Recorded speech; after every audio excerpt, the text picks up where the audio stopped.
Hello and welcome to the In the Money Players podcast. This is our show for Monday, April 10th, Easter Monday, as it's known in some places where they actually have it off. We do not. We're here working away. And kid has school and everything. It's kind of crazy. Peter Thomas Forte back with you in the Brooklyn Bunker. Once again, whether you're listening in podcast form or watching us on YouTube, this is a show we've done versions of before, sort of a Kentucky Derby and Oaks market watch. We're going to go through, play a little buy, sell, hold. If you hear one of these offers that you love, let us know in the comments on YouTube. Get the conversation going there. And joining me to play this little game is a man who will be also participating a little bit later today in our annual Kentucky Derby draft. He is from InTheMoneyPodcast.com and many other places. Nick Tammaro. Nick, what's going on? Doing great, my man. Glad to talk about these races and not have to bet them again. Not that I did anything smart in that respect. So hoping that the post-race analysis is enough. Well, sometimes we find in going through these things that little nugget that can lead to the payday down the line. I mean, that's how you look at it. What's the old expression? You either you don't win or lose, you win or learn. Like hopefully there was some learning going on. You did have one beat I noticed that I did want to give you time to vent about with our friends at Naira in their contest. That's the one where you were active. Yeah, I would have had a big. I would have had a nice double from the 5th to the 6th if Chad's entry had won. It's kind of tough to call a 4 to 5 entry getting beaten by the longest shot on the board a tough beat, but it was more of like let me slam something into the trash can in my announcer's booth, which was tough to take because I mean I looked about 1 to 5 at the quarter pole and I pretty much made my whole play about getting the double alive to Gilmore and Joey Freshwater. So of course then, given that sort of depleted most of my bankroll, I didn't come back with the value exacta, which was incredible at $17.80 for $1. So, it's just one of those things. I mean, gambling in just about anything is a momentum game. And if you lose your momentum and you're not in the right spot, then you can really cost yourself a great deal of money. So that was probably the highlight of the day. So you can tell how it went from there. Yeah, not good. Not. I had a rough time too, but hopefully we're going to be able to turn this around. Let's start by looking at the Kentucky Derby futures market, which has been shaken up a little bit by the events that we saw, and then we'll do our recap, within the context of that. Forte has stayed pretty steady off the move in from last week. He's available at 5-2 at the top of the market. Let's just start with him. Is that a buy, sell, or hold number for you? Oh, sell. 5-2 on him is it's an atrocious price. That's to me, and maybe I look at this in my own myopic type of way, but if you're going to click under 3-1 in the Derby, you better have a massive advantage on everybody else. You better be significantly better. And when we're talking about under 3-1 in the Derby, to me, we're talking about the likes of American Pharaoh and California Chrome and Justify, horses that had clear and distinct speed figure advantages, which Forte doesn't even have. He's not even necessarily the fastest horse in the race. I mean, I think for all practical purposes, pun intended, Practical Move is the fastest horse in the race of the domestic contingent. So, 5-2 is just way too low. Fair odds for me on Forte, looking at if we based it on the 20 that we think will go right now, probably more like 4-1. Yeah, 4-1, 9-2.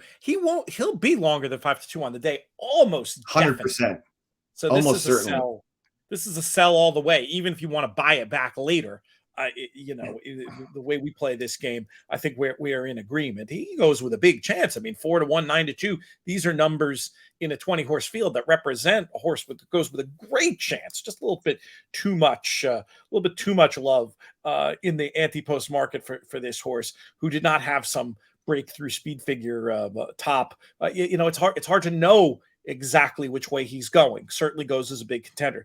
So the new news market-wise after this weekend, and we can use this to do a little bit of recapping of the Bluegrass Stakes. Tapit Trice now moves into clear second choice in these markets. At the sharpest book, it's interesting. There's some division between the sharpest book and the rest of the market. The sharpest book having him the lowest price, 6-1, 7-1 at a whole bunch of other books.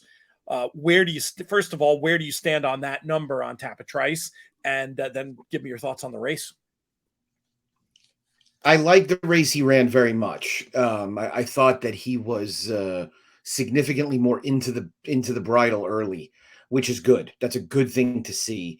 That's going to bring Luis Saez a lot more comfort as well. So I think he's going to be a little handier. You know, it's a little difficult right now to assess exactly where you want to see your horses run early because we don't know exactly what the pace scenario in the Derby is going to shake out as. So, you know, we're doing a little bit of forecasting of what it's going to look like. But it would seem obvious that if Tapit Trice can stay a little closer, that's a good thing. You know, I don't think you want a horse that's going to drop back to the second half of the field in what looks like it should be nothing more than a moderately paced race at this point. So, you know, I don't envision that it's going to be very easy for anybody to come from way back there. So I thought he ran very well. You know, I thought as far as the race goes and recapping the race, you know, what I would have liked from verifying would have been if there's a clear mark between about the 3/8 pole and the quarter pole where Tyler Gaffalione is still just, I mean, he has not asked verifying at this point. And he kind of let Tapit Trice get all the way up to him before he got into him. And, you know, what I would have liked having bet on verifying is if Tyler maybe would have tried to squirt away at the 3/8 pole, maybe put a little separation on Tapit Trice. I don't think that verifying is ever winning a quarter mile grind fest head to head with Tapit Trice in the 8th and 9th furlongs of a 1.125 race. That being said, I would be very concerned about verifying's ability to go 1.25 miles. And that's something with Tapit Trice that's not a concern at all. 6-1 to answer the buy sell hold portion of it. Probably more of a hold for me. I don't really know if I'm buying at 6. That seems a little shorter than you want. But look, I mean, this is a top 3 contender. Yeah, this could be the type of year, and we've speculated about this before, after seeing a 200-1 shot win last year, that all the long shots are over bet, and these horses at the top of the market actually are better prices than they quote unquote should be. Right. And Tapit Trice to me is one of the horses that could benefit from that phenomenon, maybe. And I kind of think we're going to get 8-1 on the day. So I'm going to have to remain in lockstep with you here and call this one a hold. As for the race, I was pretty impressed with it. I mean, I think you make a good point about what Tyler might have done on verifying if he had the chance to do over again, because Tapit Trice really had to make 2 moves, right? To the move to get into contention on the backstretch and then continuing on down the lane. It's the kind of race that in my brain is a little bit better than the raw 99 speed figure. Do you think that's fair to say, just in ability terms? Yes, I actually thought the figure was going to be a little bit higher. I tweeted late Saturday night before the figures had come in that just based on my own calculations, having made speed figures for a while, I felt like it was going to be more like a little bit over 100. I think Andy Beyer maybe split a tad from the other tricky part of it is that there were no other dirt routes on the card. There was this super fast maiden race earlier on in the program that I think maybe threw things off a little bit. But yeah, I felt like it could have easily been a 101. In fact, if you use the variant for the rest of the card, it should have been a 101. And yeah, his PPs look a little sexier if he's got a 101 fig last time than a 99. So I thought it was probably as complete an effort as we've seen in a Derby prep this year.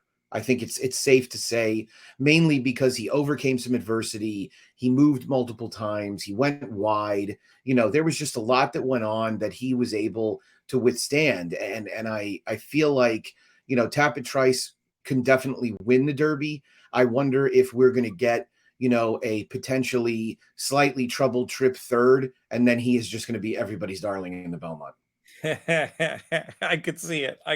He's got that bloodline for sure to help support that case. And I think there's an interesting difference as a trip-oriented handicapper to point out, Nick, between the difference in the trips that, because I think we're pretty much in lockstep about this as well, the difference in the trip that Forte had, where he overcame his own like tricky first portion of the race. Like he sort of put himself in a little bit of a jackpot by not really being able to seemingly catch up as much. Whereas the Tapit Trice trouble was the trouble of like a dynamic that just didn't favor him, I thought. And I felt like I just felt like he did more running throughout the course of the race. And, good on Forte for overcoming it. And maybe, but I feel like if you want to make the case that Forte really is this clear 3-1 type horse in the Derby, you almost have to say, well, that was his off day last time. Wait till you see what he does next. Where I feel like you just take what Tapit Trice did a bit more literally, and he just looks every inch the Derby contender on the rise. Would you agree with that assessment of those two trips?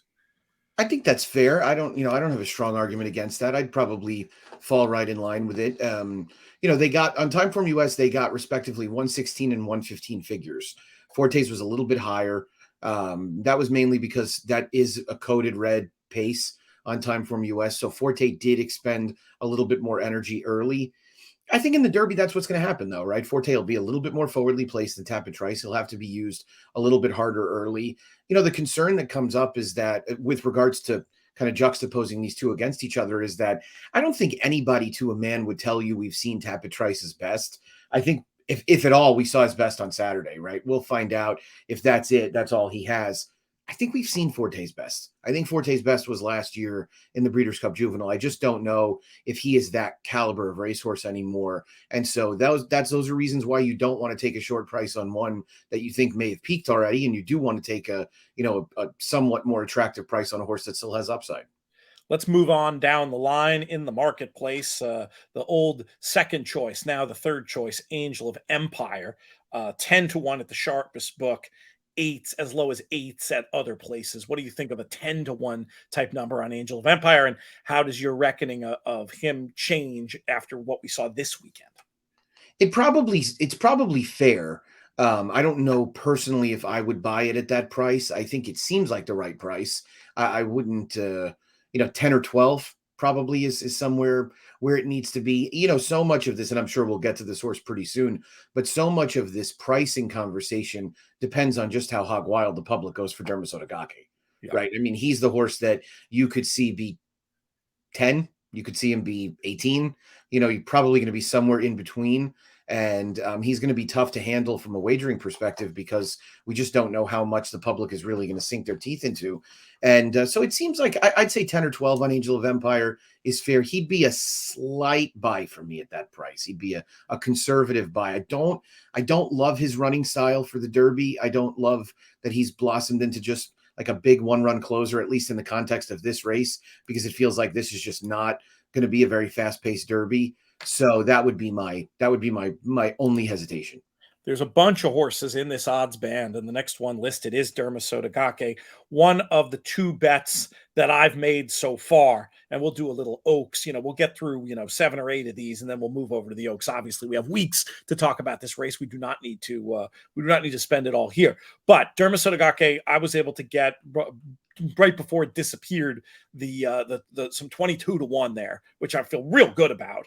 Now we're seeing 12-1, and I don't know. There's a world in which it could be shorter than that, but boy, it's starting to feel like you're maybe taking a little bit the worst of it at if you're, especially because 12-1 is the best available. There's also half the books have this horse at 10-1. At that, I think I'd take my chances on the day. We're not going to have Japanese money commingled in, so that's not a factor of these horses getting bet down.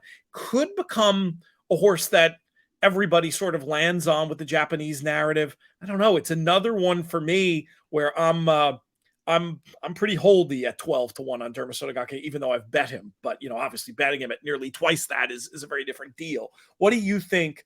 If I held your feet to the fire about what price this horse is going to be on the day, I know you just said you can't really predict it, but I'm going to force you to, and then play the game at 12-1. Yeah, I'd probably sell at 12. That's too low. He should be 15 plus. There's so much about him that we just don't know. There's so many variables. What we do know is that, what we kind of described and what internationally had been described as a B or C team type horse from Japan came over and just lost the Santa Anita Derby by a beak. Right. Yeah. So, what we know is that these horses are obviously very formidable. One of the things that I've seen that I don't care for in terms of, or I just don't agree with in terms of the anti-conversation, is that the travel and all of that is too much. He's already here.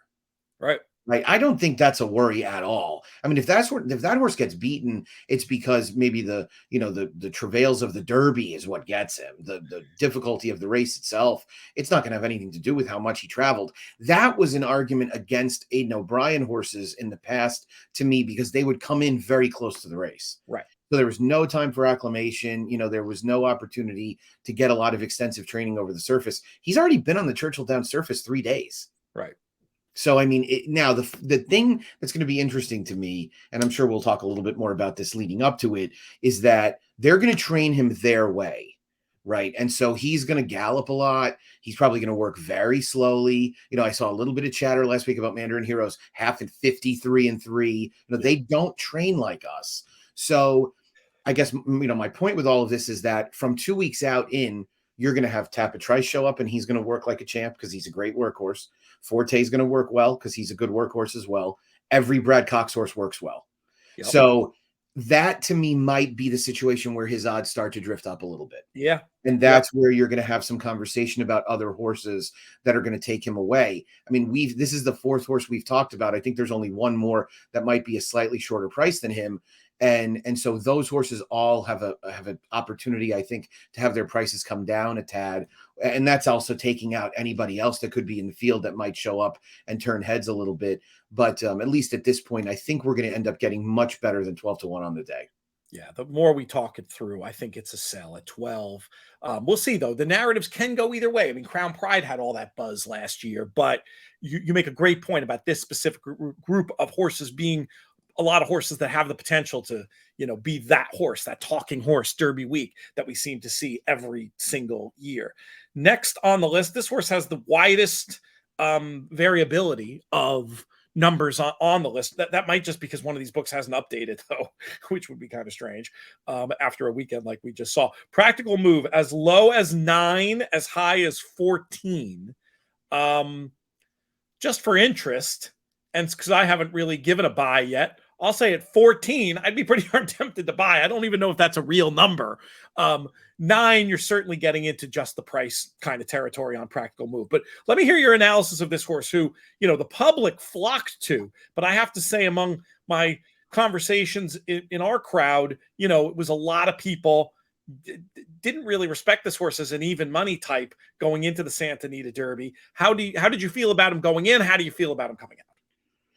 Going in, he looked like the favorite. Obviously, this race changed in terms of how it played out with Go Rocket Ride scratching on Saturday morning. It ended up being undoubtedly a slower paced race than we anticipated. But there's something to be said for a horse that just shows up every time. And Practical Move now 3 straight starts has shown up. He's clearly gotten better as a 3-year-old. In any year, he fits the profile of exactly what you're looking for in a horse you want to back in this race. He's run 2 fast figures relative to this crop. He's run extremely fast. He seems to be getting better. The question becomes, do you think his game will travel? Will he be able to get that? He seems to really like that cozy inside stalking trip. And I don't know if he's kind of a rail rat, but he does seem to be more comfortable being inside. That is not always something. I mean, that's usually a trip that doesn't avail itself in the Derby. And so you wonder a little bit about that. I really don't have a good read on him, Pete. I don't. It was an evenly paced race on Saturday. They didn't go fast. They didn't go slow. The numbers looked quick. The 46-1 did, but it was a quick surface. So in terms of an overall pace line, he went a little bit quicker than Forte early and a little bit quicker late. So middle part was very much identical to the kind of race that Forte ran. This is a horse that can get his forward position and seems like he can still finish a little bit. So, he's a definite buy at 15-1. There's just no reason for him to be that big a price. He's also not a horse that in the past, California horses you knew would take a lot of money because there's always a big California contingent that will bet these kind of horses. He also seems like the kind of a horse that a CAW would really latch onto because figure-wise, he's a good fit. He's likely to be an overlay as well. So that's my take. I think I talked a lot and didn't really say much. 100 buyer speed figure. When you did your analysis, was that what you came up with, or were you a little higher? I can't remember. Yeah, I was a high 90s, so it was Okay. basically right in line with where I thought. It was a race that, from the figure maker's perspective, I mean, coming off the turf actually was pretty helpful because it significantly increased the number of dirt races.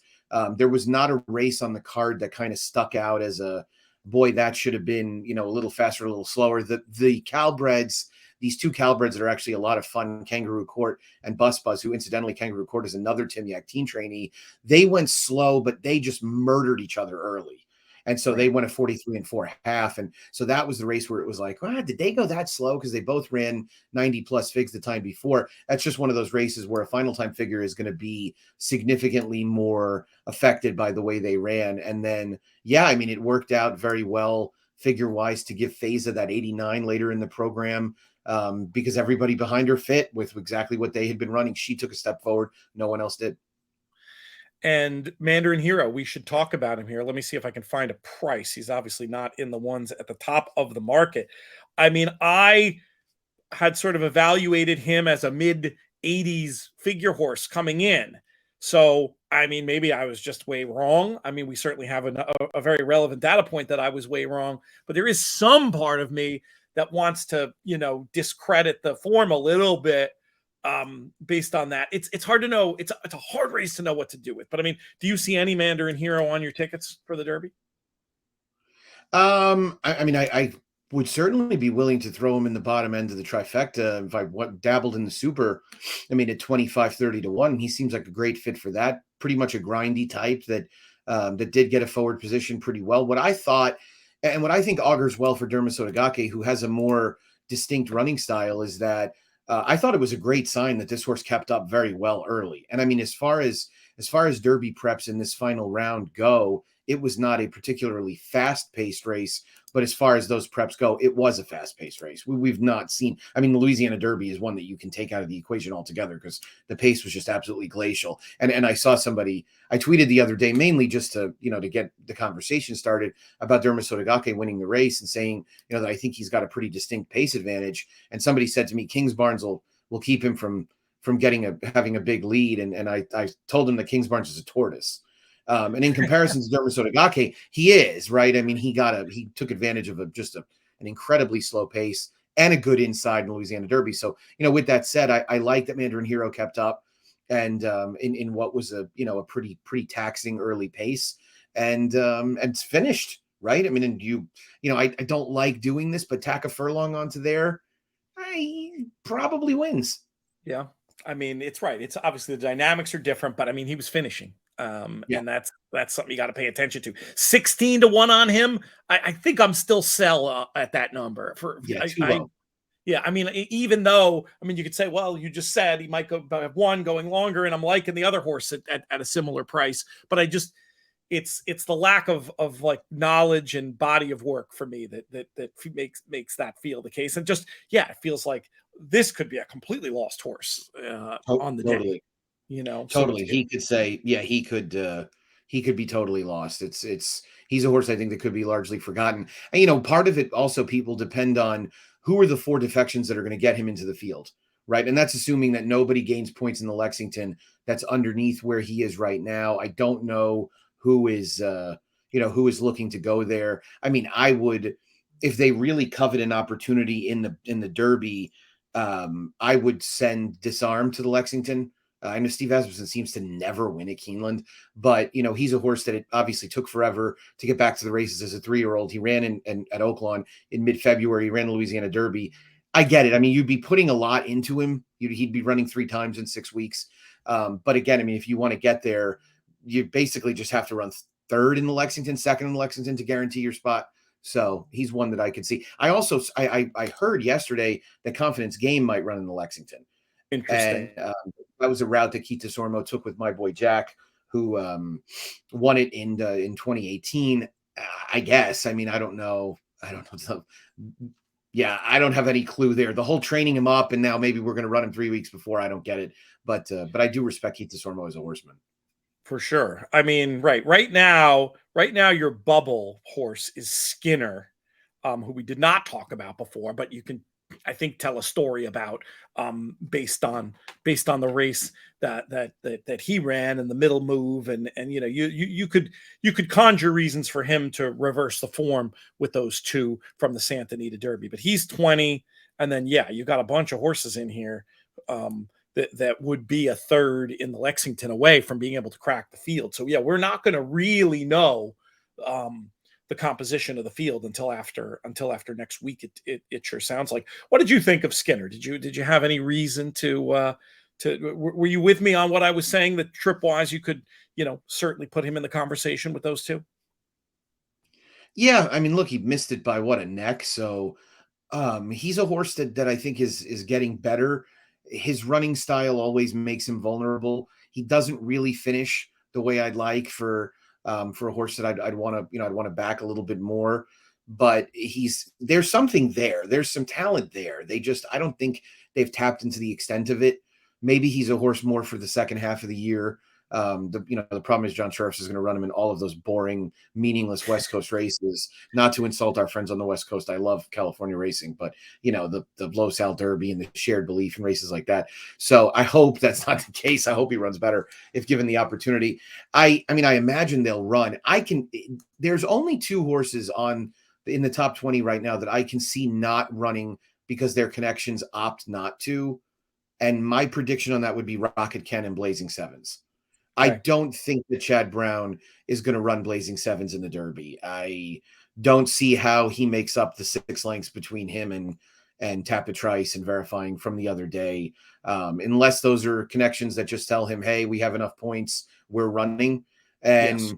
I mean, Mott is a pretty sharp guy, and Rocket Ken's Arkansas Derby was horrendous. The problem is that, Frank Fletcher is a guy that hasn't had a lot of Derby opportunities, so he may want to run just to get into the field. And then, I mean, usually, last year it was a remarkably small number, but usually there's some attrition in the top 20 just based on injuries or sicknesses or things like that. There's usually 2 to 3 of those. So, I feel good about Cyclone Mischief getting in at 45. And then you have that group of 4 at 40, the only one of which I think won't run is Major Dude. So you'll have, Mandarin Hero, King Russell, and Disarm trying to battle it out for that last spot. That's right. As of now, Mandarin Hero outside looking in. I should have pointed that out before when we were talking about it. Another reason why the 16 is kind of insane, honestly. Let's talk about a few more horses while we can. We didn't really talk about Kingsbarns. You sort of tipped your hand, though, that you felt like trip-wise, what happened in Louisiana Derby not going to happen in the Kentucky Derby. Are you completely against? I mean, this is a horse that's as short as 8-1 in places, and the sharpest book has it 10. Oh yeah, no, I'm total sell at 8 or 10. This horse has virtually no chance, in my opinion. I don't see him. It's going to take a quantum leap forward for me to like this horse in this race, even with it being a relatively slow pace. So he's also a horse who feels like he'd be at a big disadvantage drawing maybe the 6 inward, because I don't even know if he's fast enough to get the lead from down there. And I mean, I know I'm kind of a broken record on the topic, but the pace in the Louisiana Derby was exceptionally slow. I mean, you almost never see a bulky field Kentucky Derby prep run at such a slow early pace. And I mean, just to put this thing in perspective, his Timeform US running pace line is 80, 80, 83, 95, 105. If he ran those pace figures in the Wood Memorial, he would have been 10 lengths out. Right. So, I mean, for everybody who made comments about, well, look at how he finished. Yes. When horses run slow early, they will finish well. Yes. Right. It is not something, it's not debatable. So, yeah, he's a horse that I would, a lot of times you can get in the Derby trail, you can get a leader in the clubhouse type that runs a good race early. And then everybody's like, oh, an Epicenter was kind of that way last year, right? These final preps shook out. And I kept telling everybody, like, I don't know what you're looking at, because Epicenter looked better than any of those horses to me. And I think that led to him maybe being a little bit softer going into the Derby price wise. And I mean, looking back at that field, shouldn't he have been less than 4.1 to 1? Yeah, I think so. Yeah, probably a point lower. Yeah. So that won't happen, I think, with Kingsbarns. No, it's a different situation. Verifying currently listed at 16. You bet this horse. I should have asked you about the inquiry too. Did you think there was anything in that inquiry? And what do you think about verifying going forward? Most interesting thing about that inquiry to me is how much the stewards are going to fine Tyler for frivolous objection. Right, that was all he created all of that, and I don't blame him for trying. The funny thing about the Wood and the Bluegrass both had inquiries, and in both cases, the jockeys who objected were the offenders. Because Manny objected in the Wood, and I get it. I mean, he probably figured, screw it, it's Paco. They might as well look. And then they show the stretch. And so, I mean, when I saw the inquiry sign go up and they showed the head on, I thought maybe Paco got a little cheeky. Paco's a guy that likes to been known to happen. Take any edge he can get, right? And then I watched it and was like, damn, I mean, Paco was a choir boy down the stretch here. So verifying, I put up a poll on Twitter this morning, and everybody, I promise I'm not, there's nothing duplicitous about my Twitter poll or anything, but I asked who had a better chance to win the Derby, Hit Show or verifying. And I have a very clear answer on that. And that horse is going to lose the poll based on what's going on so far. In my opinion, Hit Show is way likelier to win the Derby than verifying, right? I don't think verifying has much chance at all. And I say that because there are better pace stalkers, pace pressers than him that have a higher likelihood of finishing that race a little bit better. I mean, I'll give you one. Who's likelier to win, verifying or Mage? Oof. Mage is way likelier, in my opinion. Yeah, it's he just keeps getting better. You can pump a lot of blue sky into him for sure. I mean, verifying doesn't look. I'm just looking at the PP cut, or the updated PP cut right now. I mean, he's got a long shots look for sure. Yeah. He's not. Yeah, he looks like a right. He looks like a 20-to-1 shot, right? Yeah. He looks, he's got a little, without all of the grit and some of the better races earlier. You could look like, you could see like a little bit of a funny side type vibe. He was a hard trying second to a good horse. In a slow paced Derby, he probably merits a little bit more consideration. It just feels like we saw verifying's best shot on Saturday. And it doesn't feel like, to me, he's going to get a great opportunity to run a heck of a lot better than that in the Derby. Maybe he won't have to run a heck of a lot better, but he's going to have to run better. Let's take a look at what Mage is right now. Actually, that's an interesting question. Then we should do more on the Wood, and then we gotta. I had all these ambitions to talk Oaks too. We're only 8 horses into the Derby, and we're already basically out of time. We'll have to continue this. We'll do an Oaks one a little bit further down the line on this. Mage 20-to-1. So yeah, the market has Hit Show and has Hit Show 25. So the market is in agreement with the poll for whatever that's worth, with verifying at 16 compared to 20 and 25. But I mean, I think you're making a very good case in your direction as why you feel that way. What did you think about the Wood in general? This came back the slowest of the preps on paper. Hit Show getting nosed by Lord Miles in what was a fairly titanic update by my reading of the form. 93 was the buyer speed figure there for Lord Miles, as opposed to Practical Moves 100 and Tapit Trice's 99. It sounds like you still have some encouragement, some hope for Hit Show going forward. Tell me what you thought of his trip. I mean, I think he's a live 25-to-1 shot or so. Yeah, I don't think he's very likely to win. But again, I mean, if you're taking a big price on a horse, he feels like one of the ones that I can make a bit of a case for. I think he's a horse that really he's run improved races in his last 2. They haven't been great by any means, but probably out of his comfort zone. And I think his comfort zone is just lay back and make one run. And I think he's been forced to be used a little bit more early in the Withers because they were, I think, a little unsure about letting Arctic Arrogance get too far away. And on Saturday because he had the 13 post. Yep. So, I mean, he had to be used a little bit to stay forward. This is a horse whose pace lines for a real confirmed closer look a lot faster early than you'd expect. So, I'd buy at 20, 25. He's going to have to run better on the day, no doubt about it. But, when push comes to shove, this is a horse who got a 90, 93. Forte got a 95. Right. So, I mean, it's not like he's much slower. And I'd love to see Brad Cox's camp tell whoever the rider is, get out of there, but let him settle into stride. Don't use him much early. And if you end up too far back, you end up too far back. right? But take your chances, settling to make one run. This is a horse would be a great fit for Joel Rosario. If for some reason Manny ends up on a different horse, this is a very Rosario type of horse that he could just let settle and then produce that one bid. Because I do think he's a little bit better than his price if he's 25 to 1.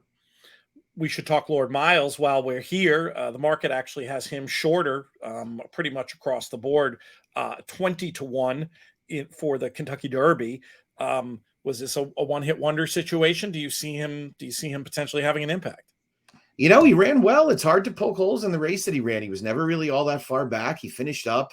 It's 3-horse battles down the stretch are fun to watch. They're also a little unsightly at times. Because you don't envision that they're running particularly well.